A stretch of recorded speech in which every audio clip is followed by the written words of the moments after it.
Naxalism అడవుల్లోనే ఉందా లేక మన మధ్య మన మైండ్స్లో కూడా ఉందా? అసలు మోడీ గారు ఆగస్టు 15న రోజు తన యొక్క ప్రసంగంలో ఈ మాట ఎందుకన్నారు?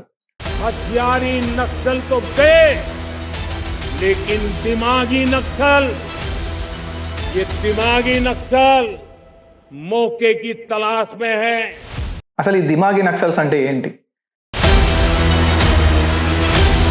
దీని యొక్క అర్థం ఏంటి? సో దీన్ని ఎవరిని ఉద్దేశించి అన్నారు? ఇది రాజకీయ పరంగా అన్న కౌంటరా, లేకుంటే మన దేశ భవిష్యత్తును దృష్టిలో ఉంచుకొని యువత పెడదారి పట్టకూడదు అన్న మాటన? సో దీని గురించి ఈ వీడియోలో మనం డీటెయిల్గా తెలుసుకుందాం.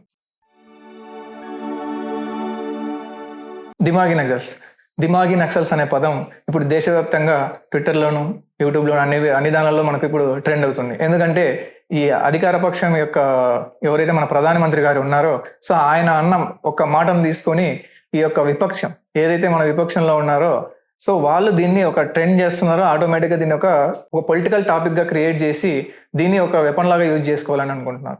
సో దీంట్లో అంత అర్థం ఉందా, ఇది ఎందుకు అన్నారు అని మనం ఒక డీటెయిల్గా తెలుసుకుంటే, ఆ రోజు ప్రసంగంలో మోదీ గారు ఏ టాపిక్లో అంటే ఏది మాట్లాడుతూ ఈ దిమాగి నక్సల్స్ అనే పదం వాడారో మనం కొంచెం డీటెయిల్గా తెలుసుకుందాం. ఫస్ట్ ఆయన ఏమన్నారంటే, నక్సలిజం అంటే అమిత్ షా గారు ఏదైతే ఒక డెడ్ లైన్ పెట్టుకుని నక్సలిజాన్ని సంథింగ్ మే లోపల లేదా ఆగస్ట్ లోపల నేను స్క్రీన్ మీద వేస్తాను ఆ డేట్ లోపల నక్సలిజాన్ని అంతం చేయాలనేసి ఒక టార్గెట్ పెట్టుకున్నారు. అది మోస్ట్ ఆఫ్ 100% అవ్వకపోయినా కూడా 99% అయిందనే చెప్పొచ్చు. సో ఎప్పుడైతే ఇదంతా అయినా కూడా స్టిల్ మన మధ్యనే ఇంటలెక్చువల్ నక్సల్స్ అంటే ఎవరైతే మనం ఇంటలెక్చువల్స్ అని చెప్పుకొని ఈ నక్సలిజం యొక్క ఐడియాలజీని మన యొక్క స్టూడెంట్స్లో కానివ్వండి, లేకపోతే పీపుల్స్ మధ్యన ఉండి దాన్ని ప్రచారం చేస్తుంటారు. ప్రచారం చేసి దాన్ని మన మైండ్లో ఇంప్లిమెంట్ చేసి సో ఇక్కడ నుంచి వాళ్ళకి కావాల్సిన లక్ష్యాలు నెరవేర్చుకోవాలని చూస్తుంటారు. సో అలాంటి వాళ్ళ గురించి మాత్రమే మోడీ గారు దిమాగి నక్సల్స్ అన్నారు. అంటే ఏ ఉద్దేశంలో, ఏ కాంటెక్స్లో ఉన్నారో ఒకసారి చెప్తాను. సో నక్సల్స్ అనే వాళ్ళు ఆల్మోస్ట్ అంతమైపోయారు, వెపన్స్ పట్టుకున్న నక్సల్స్. కానీ వెపన్స్ పట్టుకోకుండా ఆ ఐడియాలజీని మైండ్లో పెట్టుకొని దాన్ని ఇక్కడ ఇంప్లిమెంట్ చేయాలి, దాంతో చాలా మందిని ప్రభావం చేసి మన దేశంలో గొడవలు క్రియేట్ చేయాలి, ఇన్స్టెబిలిటీ క్రియేట్ చేయాలి అనుకునే వాళ్ళ గురించి మోదీ గారు పర్టికులర్గా ఈ దిమాగి నక్సల్స్ అనే పాయింట్ని యూజ్ చేశారనమాట. సో ఈ పాయింట్ని తీసుకొని ఎవరైతే అధికార పక్షం కాకుండా విపక్షం ఉంటారో, చిదంబరం గారు కానివ్వండి, ఇంకా కొంతమంది కాంగ్రెస్ నాయకులు కానివ్వండి, సో వాళ్ళు మేము దిమాగి నక్సల్స్, వీఆర్ దిమాగి నక్సల్స్ అంటున్నారు. సో పర్టికులర్గా ఆయన ఏ పేరు కానీ మెన్షన్ చేయలేదు, ఏ పార్టీ అని మెన్షన్ చేయలేదు. బట్ వీళ్ళు ఎందుకు ఓన్ చేసుకుంటున్నారు అనేది ఇప్పటివరకు అర్థం అవని విషయం అనమాట. సో ఇంకా ప్రకాష్ రావు గారు ఎలాగో ముందే ఉంటారు కాబట్టి ఆయన కూడా దీని గురించి దిమాఖీ బనో, బేవకూఫ్ నహీ, అంధభక్త్ నహీ.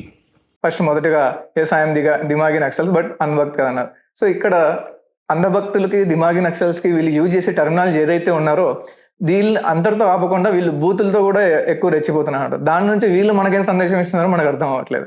సో ఈ టర్మినాలజీ యూజ్ చేసే వాళ్ళు ఫస్ట్ వాళ్ళు కరెక్ట్ చేసుకుంటే మనకి బాగుంటుంది. లేదంటే ఈ దిమాగి నక్సల్ ఎవరైతే ఇంటెలెక్చువల్ నక్సల్స్ ఉన్నారో వాళ్ళకంటే ఈ బూతులతో రెచ్చగొట్టి ప్రజల్ని వాళ్ళ మధ్య గొడవలు పెట్టేటోళ్ళే చాలా ప్రమాదకరమైన నక్సల్. సో ఎందుకు ఈ దిమాగి నక్సల్స్ ప్రమాదకరం అని ఆయన అన్నారంటే, ఇంతకుముందు ఈ నక్సల్స్ భావజాలాన్ని మన యొక్క ఏదైతే అంటే మన పల్లెటూరుల దగ్గర చివరన అటు రిమోట్ ఏరియాస్లో ఉండే వాళ్ళ మీద ఎక్కువ ఈ యొక్క ఐడియాలజీని ఇంప్లిమెంట్ చేసి వాళ్ళని రిక్రూట్ చేసుకొని నక్సలైట్లుగా మార్చేటోళ్ళు అనమాట. సో అలా మార్చి వాళ్ళని ఎవరు మార్చేటోళ్ళు? చదువుకొని కొంచెం నేను ఇక్కడ ఎడ్యుకేషన్ చెప్తామని అలా కొంతమంది వెళ్ళి చెప్పిన వాళ్ళని కన్వర్ట్ చేసిన వాళ్ళు, అంటే వాళ్ళ ఐడియాలజీ వైపు తిప్పుకున్న వాళ్ళు చాలా మంది ఉన్నారు. సో అలాగే సేమ్ ఇదే తరహాలోనే ఇప్పుడు ఇంటెలెక్చువల్స్ అని చెప్పుకొని టీవీ డిబేట్స్లో పార్టిసిపేట్ చేయొచ్చు, లేదంటే ఇంకా కొన్ని యూట్యూబ్ ఛానల్స్లో పెట్టుకోవచ్చు. సో అలాంటి వాళ్ళు ఇలాంటి ఐడియాలజీని మన మీద రుద్దేసి సో ఇన్స్టెబిలిటీ క్రియేట్ చేయాలని కంట్రీలో చూస్తున్నారు. దాని గురించి పర్టికులర్గా ఈ పాయింట్ను ఇక్కడ మెన్షన్ చేసింది మనం అర్థం చేసుకోవచ్చు. సో ఆర్మూర్ నక్సల్తో మనకు జరిగిన లాస్ ఇంతకుముందు మనకు తెలిసిందేది. సో ఒక్కొక్కసారి బస్తర్ ఏరియాలో నక్సల్స్ అటాక్స్, సో ఇలాంటివన్నీ మనం చూసినప్పుడు చాలామంది యువకుల్ని కానివ్వండి, ఆర్మ్డ్ పోలీసెస్ని కానివ్వండి మనకు, సో వీళ్ళందరినీ మనం లాస్ అయ్యాం.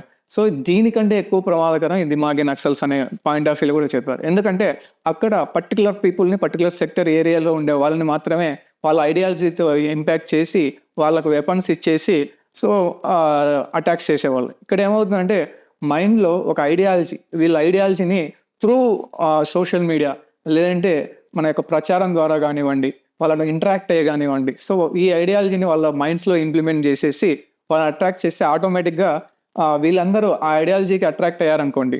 సో ఎప్పుడైతే మన ఇక్కడ లెఫ్ట్ వింగ్, రైట్ వింగ్ అని కొన్ని ఉంటాయి, సిపిఐసి వీళ్ళు వామపక్షాలు అనమాట. సో వీళ్ళ ఐడియాలజీ ఏంటంటే మొత్తంగా ఇప్పుడు ల్యాండ్ అంతా తీసుకెళ్ళి అందరికీ పంచాలి అని అంటారు, కానీ వాళ్ళ ల్యాండ్లు ఇవ్వరు. పోనీ అందరినీ గవర్నమెంట్ స్కూళ్ళలో పెంచాలి, గవర్నమెంట్ స్కూల్లో చదివించాలి, అందరూ ఈక్వల్ ఉంది, కానీ వాళ్ళ పిల్లలు మాత్రం అమెరికాలో యూఎస్లో చదువుతుంటారు. సో ఇక్కడ ఎవరైతే మనకు లెక్చర్ ఇస్తారో ఇలాగే ఉండాలని చెప్పి, బట్ వాళ్ళ పిల్లలు మాత్రం ఎక్కడ ఉంటారు, వాళ్ళు మాత్రం చేయరు అనమాట. సో వాడు పాటించి చెప్పేటప్పుడు విన్నాం మనం, వాడు పాటించిన వాడు మాత్రం అవాయిడ్ చేద్దాం.